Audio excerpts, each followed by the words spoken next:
নমস্কার বন্ধুরা, কেমন আছেন? আনন্দের রান্নাঘরে আপনাদের সকলকে জানাই স্বাগত।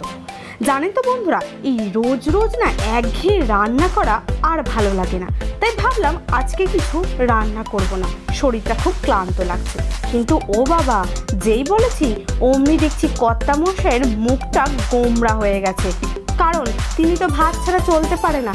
তাই কি করব, আর এদিকে আমিও যে খুব ক্লান্ত লাগছে আজকে শরীরটা। তাই আমি ভাবলাম খুব সহজে চটপট করে কি বানানো যায় ভাতের সাথে। তাই আজকে ভাবছি কোনো আর তরকারি করব না।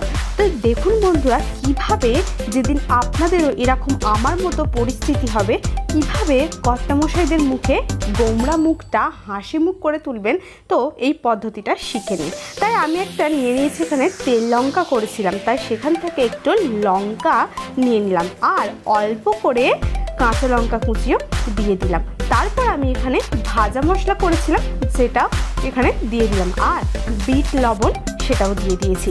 আর এখানে দিয়ে দিলাম দেখুন বন্ধুরা, কিন্তু লঙ্কা গুঁড়ো।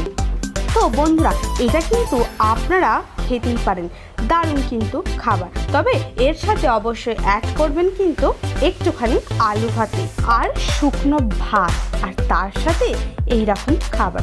জানেন তো বন্ধুরা, আমি স্বাদটা বাড়ানোর জন্য একটা রসুনকে থেঁতো করে রেখেছিলাম, যেটার মধ্যে দিয়ে দিলাম।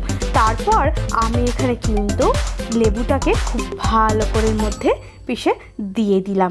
তো এরপর আমি এটাকে খুব ভালো করে গুলিয়ে নেব, যাতে সব মশলাগুলো একসাথে জলের সাথে মিক্স হয়ে যায়। তারপর কিছুটা পরিমাণ লেবুগুলো, যেগুলো আমি স্লাইস করে কেটে রেখেছিলাম, এগুলোর মধ্যে আমি কিন্তু দিয়ে দিলাম। তো বন্ধুরা, আপনারা যারা এখনো পর্যন্ত এই খাবারটা খাননি, অবশ্যই কিন্তু শুকনো ভাত নেবেন আর একটুখানি আলু ভাতে, আর তার সাথে এই লেবুর কাজি।